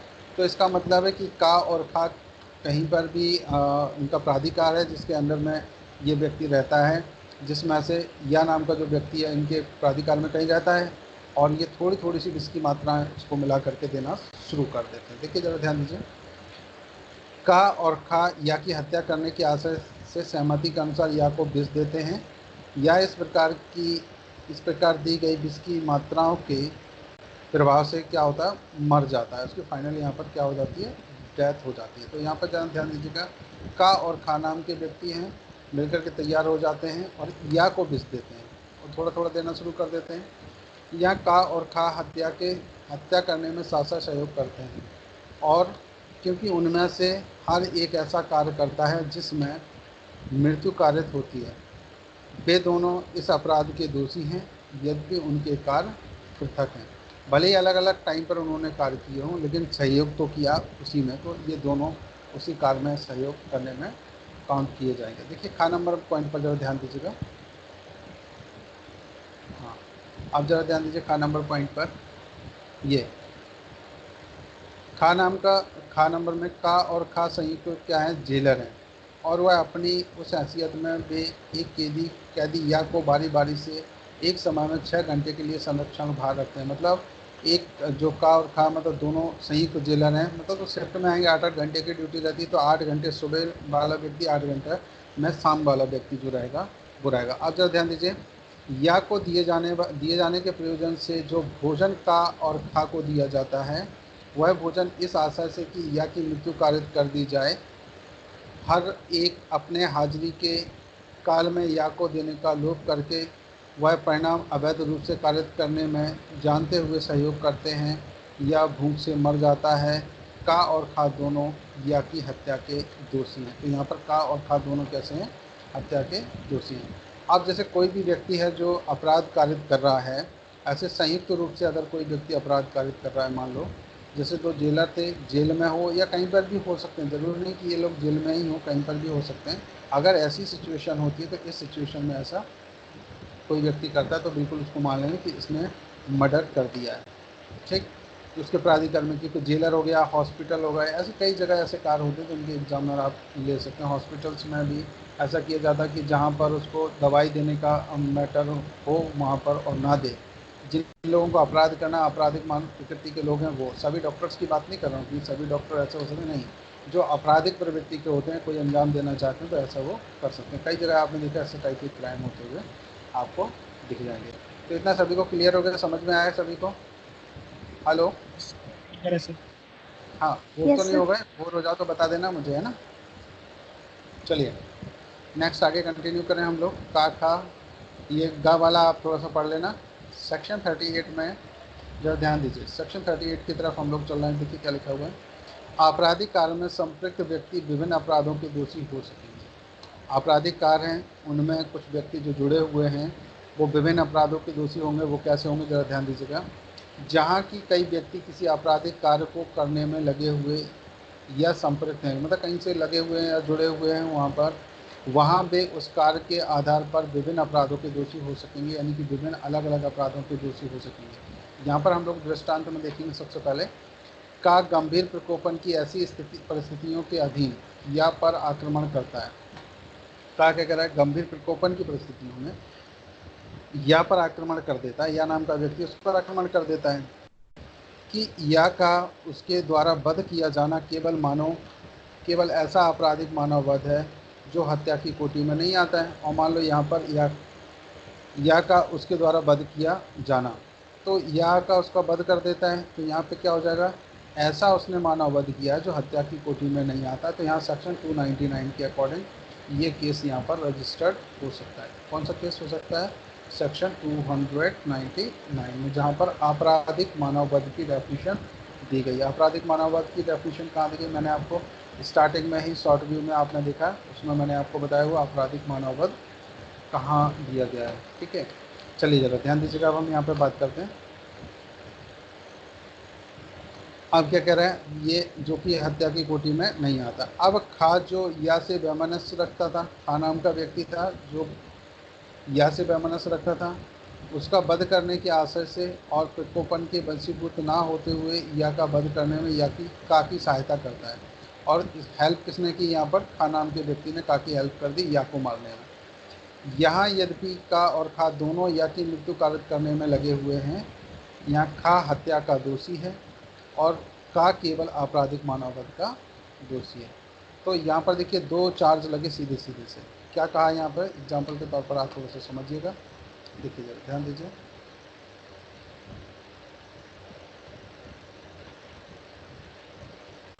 यहाँ पर जो का को हम मान लेते हैं ए, और उसने किसका मर्डर किया, बाई का। क्यों?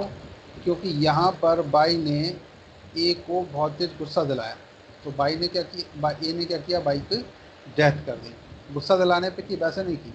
तो ये केस में चला गया मानव वध में, कल्पेबल होमिसाइड की हम बात करते हैं, ये मानव वध हो गया। क्यों?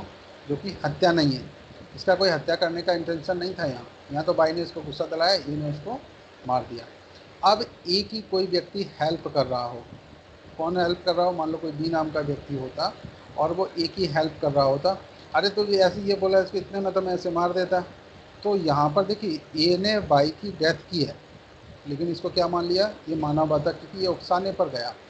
और बी क्या हो गया, बी को ऐसा मान लिया जाएगा कि इस व्यक्ति ने हत्या की है जान मिल के, क्योंकि माइंड इसका ऑलरेडी सही काम कर रहा था और इसने ए को उकसा करके बाई की हत्या करवा दी, इसलिए ये हत्या के लिए दोषी माना जाएगा। और जो ए उकसा था, ये ऐसा नहीं कि इसको पनिशमेंट नहीं मिलेगा, इसको भी पनिशमेंट मिलेगा, लेकिन इसे मानव वध के लिए पनिशमेंट दिया जाएगा। क्लियर हो गया सभी को गाइस? हेलो हेलो, नहीं बोल यस सर, क्लियर है। कोई बात नहीं। अच्छा चलो जरा ध्यान दीजिए, नेक्स्ट सेक्शन 39 पर जरा ध्यान दीजिएगा। 39 की बात कर रहा है, स्वेच्छा किसी ने किया है क्या, कोई अपराध किया, कोई वॉलंटरली कर रहा है, स्वेच्छा कर रहा है, अगर स्वेच्छा कर रहा है तो क्या होता है। तो देखिए जरा ध्यान दीजिए, सेक्शन 39 की तरफ हम लोग थोड़ा सा ध्यान देते हैं। कोई व्यक्ति किसी परिणाम को स्वेच्छा कारित करता है, कोई व्यक्ति कोई परिणाम को स्वेच्छा कारित करता है, तो क्या कहेंगे, यह तब कहा जाता है जब वह अपने उन साधनों द्वारा कारित करता है जिनके द्वारा उसे कारित करना उसका आशय था, या उन साधनों द्वारा कारित करता है जिन साधनों को काम में लाते समय वह जानता था, या यह विश्वास करने का कारण रखता था कि उनसे उसका कारित होना संभव है। तो जिसको उसके परिणाम का पता हो उसे हम मान सकते हैं कि उसने वॉलंटरली यानी कि स्वेच्छा कोई अपराध कारित किया हुआ है। देखिए जरा क्या कह रहे हैं यहाँ पे, फिर इसको थोड़ा सा समझिएगा ध्यान से। सेक्शन आप 39 पढ़ रहे हैं, कोई व्यक्ति किसी परिणाम को स्वेच्छा कारित करता है, तब यह कहा जाता है कि वह उसे उन साधनों द्वारा कारित करता है जिनके द्वारा उसे कारित करना उसका आशय था। क्या था? आशय था। या उन साधनों द्वारा कारित करता है जिन साधनों को काम में लाते समय वह जानता था, या यह विश्वास करने का कारण रखता था कि उनसे उसका कारित होना संभव है। ठीक, अब यहाँ पर दृष्टांत पर थोड़ी सी नजर डालिएगा। का लूट को सुकर बनाने के प्रयोजन से एक बड़े नगर में एक बसे हुए गृह में रात को आग लगा देता है। वो क्या सोचता है कि का लूट करना चाहता है, लेकिन उसको अंजाम देने के लिए एक किसी घर में जा कर के वो आग लगा देता है किसी घर में। तो और इस प्रकार एक व्यक्ति की मृत्यु कारित कर देता है, तो वहाँ पर एक व्यक्ति की डेथ हो गई आग लगाने से। यहाँ का आशय भले ही मृत्यु कारित करने का ना रहा हो और वह दुखित भी हो कि उसके कार्य से मृत्यु कारित हुई है, तो भी यदि वह यह जानता था कि यह संभव है कि मृत्यु कारित कर दे, तो उसने स्वेच्छा मृत्यु कारित किया। और यहाँ पर सेक्शन 302 रजिस्टर्ड हो सकता है। ठीक, बात समझ में आ गई? अगर जान मिल करके कोई व्यक्ति प्लान कर रहा है यहाँ पर, तो बिल्कुल ऐसा मान लिया जाए कि उसने स्वेच्छा उसकी पनिशमेंट स्वेच्छा उसने वो अपराध किया हुआ जिसका वो अंजाम दिख रहा है। ठीक, अगला जरा ध्यान दीजिएगा। सेक्शन 40 में अपराध की परिभाषा दी गई कि अपराध क्या होता है, क्योंकि अपराध के तत्व मैं ऑलरेडी आपको पहले पढ़ा चुका हूँ। अब यहाँ पर केवल हम यहाँ पर थोड़ा सा डिस्कशन करेंगे, ये जो सेक्शंस दिए गए हैं इन सब को क्या कहा गया। देखिए जरा यहाँ पे क्या बोल रहे हैं ये, इस धारा के खंड 2 और 3 में वर्णित अध्यायों और धाराओं में के सिवाय अपराध शब्द इस संहिता द्वारा दंडनीय की गई किसी बात का घोतक। इस संहिता में जितने भी ऐसे जो सेक्शन है जो पनिशमेंट की बात करते हैं वो सब क्या हैं, सब अपराध की श्रेणी में आएंगे, जिसमें से चैप्टर 4 चैप्टर 5 का और निम्नलिखित इसमें धारा हैं, ये सब इंक्लूड हैं। इनको थोड़ा सा आप बार बार एक बार पढ़ लीजिएगा, केवल वैसे ही लगभग आप मान के चलिए जितने भी पनिशमेंट IPC में दिए गए सभी सेक्शन इसमें ऑलरेडी इंक्लूड है। चलिए अब आगे नेक्स्ट जरा ध्यान देते हैं हम लोग सेक्शन 41 की तरफ। विशेष विधि की बात करते हैं। विशेष विधि क्या है यहाँ पर, चलो ध्यान दीजिएगा। देखिए विशेष विधि वह विधि है जो किसी विशिष्ट विषय पर लागू हो, किसी पर्टिकुलर के लिए बनाई गई हो कि केवल उसमें वही सुनवाई होगी। जैसे विद्युत अधिनियम एक स्पेशल केवल लाइट इलेक्ट्रिसिटी के संबंध में ही सुनेंगे, तो क्या है ये एक विशेष विधि के तौर पर हम इसे जान सकते हैं। स्थानीय विधि क्या होती है, जो लोकल लोग होते हैं उनकी बात कर रहे हैं हम। स्थानीय विधि वह विधि है जो भारत के किसी विशिष्ट भाग को ही लागू होती है। जैसे मध्य प्रदेश में अगर आप यहाँ पर नाम लें तो MP LRC क्या है, पर्टिकुलर केवल Madhya Pradesh land revenue code केवल मध्य प्रदेश में ही लागू होती है। MP एकोमोडेशन एक्ट है।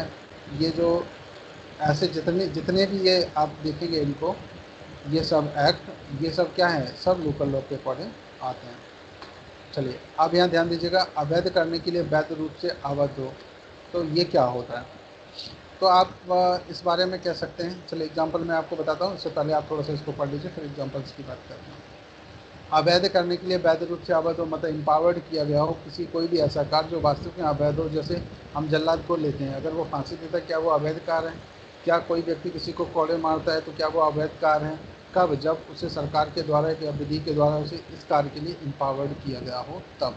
तो देखिए ज़रा यहाँ पर ध्यान दीजिए, अवैध शब्द हर बात को लागू है जो अपराध हो या जो विधि द्वारा प्रतिषिद्ध हो या जो सिविल कार्रवाइयों के लिए आधार उत्पन्न करती हो, और कोई व्यक्ति उस बात को करने के लिए वैध रूप से आबद्ध कहा जाता है जिसका लोप करना उसके लिए अवैध है। तो बिल्कुल यहाँ पर देखिए क्या क्या क्या कहा गया, यहाँ पॉइंट्स पर ज़रा ध्यान दीजिएगा। सबसे पहले बात की गई कि अवैध क्या हो, तो बोले हर उस बात का है जो विधि द्वारा प्रतिषिद्ध हो तो वो अवैध मानी जाती है, या जो सिविल कार्रवाइयों के लिए आधार उत्पन्न करते हैं जिससे सिविल केस रजिस्टर्ड किया जा सकता हो, और कोई व्यक्ति उस बात को करने के लिए वैध रूप से आबद्ध हो और वो नहीं करता है। तो अवैध कार्य क्या होता है, किसी भी व्यक्ति को डिटेंड करना, किसी को परिरोध करना अवैध कार्य होता है। लेकिन अगर विधि द्वारा इम्पावर किया गया, जैसे कि हम पुलिस का उदाहरण ले लेते हैं, पुलिस को ये पावर दी गई है कि कोई व्यक्ति अगर संज्ञेय अपराध करता है तो उसे तुरंत अरेस्ट करके उसे क्या किया जाए, परिरुद्ध किया जाए, और फिर समय रहते उसे कोर्ट में भेजा जाए। तो ये भले ही वो अवैध है, अगर मैं उसको डिटेंड करता हूँ या आप डिटेंड करते हैं तो बिल्कुल ऐसा माना जाएगा कि ये अवैध है, लेकिन उन्हें क्या किया गया, एम्पावर्ड किया गया इस कार्य को करने के लिए। अगर वो इसमें लोप करते हैं तो ऐसे क्या जाएगा, तो उनके लिए अवैध हो जाएगा। उन्हें ऐसे कार्य में लोप नहीं करना, जहाँ कोई संज्ञेय अपराध करता है तो उसे तुरंत अरेस्ट करना चाहिए। इसके लिए अगर वो लोप करते हैं तो ये प्रॉब्लम क्रिएट हो सकती है। चलिए जरा नेक्स्ट ध्यान दीजिएगा, क्षति की हम अगर यहाँ पर बात करें, क्षति क्या, बस छोटे छोटे से सेक्शन है, एक एक लाइन के, जल्दी से हम इसको कंप्लीट करते हैं, कर लेना गाइस। Hello, yes sir. थोड़ा सा और बने रहिए साथ में, बस जल्दी से कंप्लीट कर रहे हैं। आदित्य जी हैं कि गायब हो गए? कितने लोग बचे हैं? जी सर। ठीक है, जितने भी बचे हैं उतने लोग ही पढ़ लीजिए, हम अपने को स्टॉप नहीं करेंगे, हम आगे कंटिन्यू करेंगे। भैया जल्दी जल्दी से पढ़ना है, ठीक है। क्षति देखिए ज़रा ध्यान दीजिए, क्षति क्या होता है। क्षति शब्द किसी प्रकार की अफानी का घोतक है। किसी भी व्यक्ति को अफानी होती है तो उसको हम क्षति बोल सकते हैं, जो किसी व्यक्ति के शरीर, मन, ख्याति या संपत्ति को अवैध रूप से कारक होती है। तो क्या क्या हो सकती है, किसी व्यक्ति के शरीर को, किसी व्यक्ति के मन को, किसी की ख्याति को या किसी की संपत्ति को अवैध रूप से कोई नुकसान होता है तो इसे हम मान लेते हैं कि ये क्षति है सेक्शन 44 के अकॉर्डिंग। ठीक, क्लियर हो गया सभी को। सेक्शन 45 में ज़रा ध्यान दीजिएगा, बस थोड़ा सा बचा हुआ, 5 मिनट में कंप्लीट हो जाएगा, टेंशन नहीं लीजिए। जीवन क्या होता है, जीवन वो नहीं कि जो जीवन अंकल जी का नाम हो, यहाँ जीवन से जो हम सेंस लेंगे, जब तक कि संदर्भ से तथ्य प्रतिकूल प्रतीत ना हो। जीवन शब्द मानव के जीवन का घोतक है। किसका घोतक है? मानव के जीवन का। सेक्शन 46 में ज़रा ध्यान दीजिए, जब तक कि संदर्भ से तथ्य प्रतिकूल प्रतीत ना हो। मृत्यु शब्द मानव की मृत्यु का घोतक है। तो मृत्यु से अगर हम लें तो यहाँ पर मानव की मृत्यु की ही बात की गई है, और जीवन में देखें तो जीवन में केवल मानव के जीवन की बात की गई है। आप देखिए सेक्शन 47 में देखेंगे जीव जंतु की हम लोग यहाँ पर बात करें तो जीव जंतु क्या होते हैं। जीव जंतु शब्द मानव से भिन्न किसी जीवधारी का घोतक है। मानव नहीं है लेकिन वो जीवधारी तो है। जलयान क्या होता है? जलयान शब्द किसी चीज़ का घोतक है जो मानवों के या संपत्ति के जल द्वारा प्रवहन के लिए बनाई गई हो। सेक्शन 48 में जलयान की बात की गई। तो कोई पूछे सेक्शन जलयान की डेफिनेशन कहाँ दी गई है? सेक्शन 48 में। एक वीआईपी इंपॉर्टेंट है कि वर्ष या मास की कहीं डेफिनेशन दी गई तो बिल्कुल सेक्शन 49 में दी गई है। ध्यान दीजिए, जब कहीं शब्द वर्ष या मास शब्द का प्रयोग किया गया है वहाँ समझा जाना चाहिए कि वर्ष या मास की गणना ब्रिटिश कैलेंडर के अनुकूल की जानी है। कैसे की जानी है? ब्रिटिश कैलेंडर के अनुकूल की जानी है। सेक्शन 50 में हम बात करेंगे धारा की। धारा क्या होती है? वो नहीं अमूल धारा, कपिल वस्तु धारा, या धारा का मतलब यहाँ सेक्शन से लेते हैं हम लोग। ठीक है, हेलो गाइस, बोर हो गए क्या? आज आवाज आनी बंद हो नो गई? सर। आवाज आनी बंद हो गई है? अरे एक आधे दिन तो थोड़ा सा होता है, 5-10 मिनट तो ज़्यादा हो रहा है, थोड़ा सा और पढ़ लेते, क्या दिक्कत है? अच्छा ये बताइए, मेरा ये घर कैसा लग रहा है आपको? अच्छा लग रहा है ना पीछे बैकग्राउंड? हेलो, अच्छा लग रहा है? Yes sir.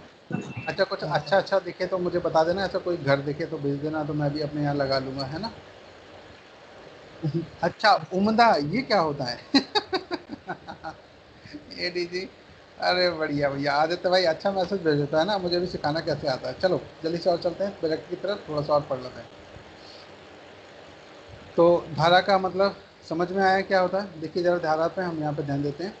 सेक्शन 50, धारा शब्द उस संहिता के किसी अध्याय के उन भागों में से किसी का द्योतक है जो श्रेय पर लगे संख्यांकों द्वारा सुभिन्न किए गए हों। श्रेय पर लगे संख्यांक, उनको हम क्या बोल देते हैं? ये धाराएं। सेक्शन 51 में जरा ध्यान दीजिएगा, शपथ की बात की गई। शपथ के लिए विधि द्वारा प्रतिस्थापित सत्यनिष्ठ प्रतिज्ञान और ऐसी कोई घोषणा है। क्या है? देखो, विधि द्वारा प्रतिस्थापित सत्यनिष्ठ प्रतिज्ञान को हम क्या बोल सकते हैं? कि इसकी घोषणा को बोल सकते हैं कि ये शपथ है, जिसका किसी लोक सेवक के समक्ष किया जाना या न्यायालय में या अन्यथा सबूत के प्रयोजन के लिए उपयोग किया जाना विधि द्वारा अपेक्षित या अपराधीकृत हो, शपथ शब्द के अंतर्गत आती है। देखा कहीं मेरे ज्ञान और विश्वास के अनुसार ये सही है, ये क्या है? सत्यनिष्ठ प्रतिज्ञान करते हैं हम लोग। कहाँ दिया है? सेक्शन 51 में। सेक्शन 52 में देखिए, सद्भाव पूर्वक यानी गुड फेथ की बात करें, ये सेक्शन बहुत ही इंपॉर्टेंट है। 52 का जरा यहाँ पर ध्यान दीजिएगा। सेक्शन 52 में क्या दिया गया? कोई बात सद्भाव पूर्वक की गई या विश्वास की गई नहीं कही जाती जो सम्यक सतर्कता और ध्यान के बिना की गई है या विश्वास की गई हो। तो कोई बात सद्भाव पूर्वक की गई या विश्वास की गई नहीं कहा जा सकती जो कि सम्यक सतर्कता के द्वारा ना किया जाए, ध्यान के बिना ना की जाए, ध्यान के बिना की जाए या विश्वास की गई हो, उसको हम क्या सद्भाव पूर्वक नहीं कह सकते। सद्भाव पूर्वक क्या होता है? जिसमें विश्वास हो, सतर्कता बरती गई हो, सतर्कता की गई हो, विश्वास होना चाहिए, और क्या किया जाना चाहिए? ऐसा लगना चाहिए उसे कि ये बात उसके लिए की गई है, उसके फ़ायदे के लिए की गई है, तो इसको हम क्या बोल सकते हैं? कि ये सद्भावपूर्वक की गई है। कई बार इसमें नुकसान भी हो जाता है तो भी उसे अपराध नहीं माना जाता। सेक्शन 52A में देखिए, साश्रय। साश्रय से क्या होता है? किसी व्यक्ति को आश्रय देना। अब जरा यहाँ पर ध्यान दीजिए, धारा 157 के सिवाय और धारा 130 में वहाँ के सिवाय जहाँ की साश्रय संश्रित व्यक्ति की पत्नी या पति द्वारा दिया गया हो, पत्नी द्वारा दिया गया हो या फिर पत्नी या पति द्वारा दिया गया हो, तो साश्रय शब्द के अंतर्गत किसी व्यक्ति को आश्रय, भोजन, पेय, धन, वस्त्र, आयुध, गोला बारूद या परिवहन के साधन देना या किन्हीं साधनों से, चाहे वे उसी प्रकार के हों या नहीं जिस प्रकार के इस धारा में परिगणित हैं, किसी व्यक्ति की सहायता पकड़े जाने की से बचने के लिए करना आता है। तो यहाँ पर ये सब किसमें आएंगे? साश्रय में आएंगे, जब कोई व्यक्ति अपने को बचाने के लिए वो करता है। लेकिन सेक्शन 157 में क्या क्या किया गया? किसी पत्नी के द्वारा अपने पति को बचाना या उसे भोजन देना साश्रय की श्रेणी में नहीं आएगा। ठीक, ये इसका एक एक्सेप्शन है। तो ये एक छोटा सा शॉर्ट व्यू था जो आप लोगों ने देखा यहाँ पर। तो मुझे उम्मीद है कि आप लोगों को ये समझ में आएगा। हाँ, शॉर्ट व्यू ही है, 1 घंटे का क्लास क्या मतलब शॉर्ट व्यू, जहाँ 6 महीने क्लास चलाई जा सकती है वहाँ केवल एक छोटा सा पढ़ना एक शॉर्ट व्यू ही माना जाता है। तो गाइज उम्मीद कर रहा हूँ आप लोगों को समझ आया कि नहीं? यस सर, सब समझ आ गया अच्छे से, यस क्लियर सर। है। ठीक है गाइज, तो हम यहाँ पर आज की क्लास को स्टॉप करते हैं। और आप लोगों से विदा लेते हैं। यहाँ पर कुछ क्वेश्चन पूछना हो तो आप मुझे बता सकते हैं, या फिर आप मुझे चाहें तो बाद में भी कांटेक्ट कर सकते हैं। पहले इनको पढ़िएगा, डायरेक्ट से ज़रूर एक बार पढ़िए, क्लियर हो गया तो फिर कल से हम यहाँ पर पनिशमेंट की बात करेंगे। सो गाइस, हम मिलते हैं नेक्स्ट क्लास में, तब तक के लिए ओके, बाय बाय।